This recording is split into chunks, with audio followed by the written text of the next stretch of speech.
Comment être crédible à l'entretien de naturalisation suisse? Salut à toi et bienvenue dans cette vidéo. Je constate que beaucoup de personnes préparent l'entretien de naturalisation comme si c'était un test. Elles apprennent les noms des rivières, les noms des montagnes, les dates et puis même des recettes de cuisine locale. Mais le jour de l'entretien, il n'y a pas que ça qui va compter. Il y a aussi d'autres facteurs qui rentrent en compte, comme par exemple l'impression que tu donnes. C'est-à-dire, est-ce qu'on sent que tu vis vraiment ici? Est-ce qu'on sent que tu comprends vraiment comment fonctionne le pays et est-ce qu'on sent que tu as réellement ta place en Suisse. Donc dans cette vidéo, je vais te présenter 4 points que tu peux préparer pour passer ton entretien de manière efficace et naturelle. Donc reste bien jusqu'à la fin de la vidéo. Je te préviens déjà, le 4e point est très négligé et pourtant il est très important. C'est parti. Première chose que tu peux préparer, c'est comprendre comment la Suisse est organisée. À l'entretien, connaître le nom de la capitale, le nom des cantons, c'est bien, mais il y a aussi un point qui revient beaucoup,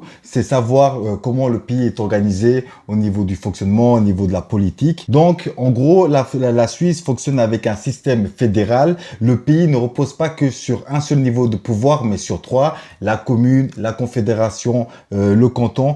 Et ce qu'on attend là, c'est pas seulement de réciter ça comme du par cœur, c'est vraiment de comprendre un minimum comment le pays tourne et qui prend quelles décisions et comment tout cela en fait est organisé au quotidien. Et c'est un point qui est autant important que l'histoire ou la géographie du pays. Et en description, je te mets un lien pour avoir accès à un document officiel qui explique tout ça. Je t'invite à aller le consulter pour préparer ta demande au mieux. Continuons avec le deuxième point, bien connaître sa commune et ce canton. Avant même de connaître la Suisse en général, je t'invite aussi à t'intéresser à l'endroit où tu vis, à ce qui est proche de toi.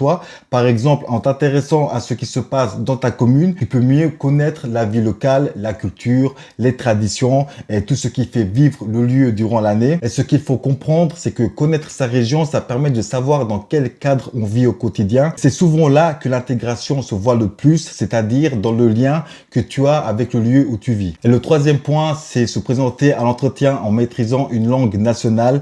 Comme tu le sais peut-être déjà, dans le pays, il y a 3 langues nationales, l'allemand, le français et l'italien.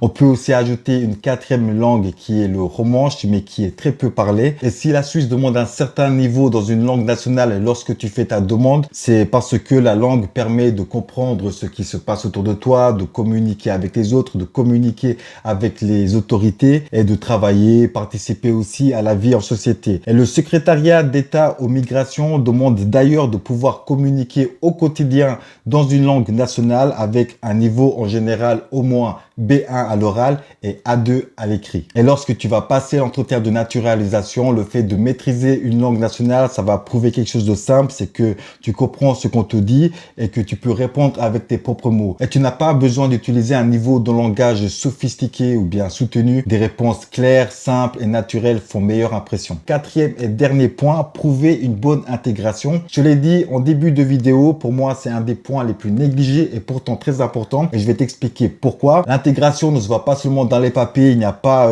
que le nombre d'années de séjour en Suisse qui est pris en compte. Elle se voit aussi dans la manière que tu as de vivre ici, dans les liens avec les autres, dans la place que tu prends dans la vie locale. Et parfois, il se peut que des petits détails prennent beaucoup de place dans ta demande de naturalisation. Et là, je vais illustrer ça avec 2 exemples que j'ai trouvés dans des articles de journaux en ligne. Dans le Jura suisse, un Français a vu sa naturalisation refusée après des reproches sur son intégration locale, notamment le fait de passer la tondeuse le dimanche. Un deuxième exemple, en 2025, un couple installé depuis 20 ans en Suisse a aussi été refusé parce que la commission a estimé qu'il n'y avait pas assez de liens locaux ni de participation à la vie sociale. Là, ça prouve vraiment que l'intégration est aussi prise en compte. Ça vaut la peine de revoir aussi sa propre situation et de te demander quelle image mon intégration ressort aujourd'hui. Moi, si je suis passé par là, je sais que s'intégrer, ça prend du temps, ça ne se fait pas du jour au lendemain. Ça se construit avec des repères, avec des expériences concrètes au quotidien.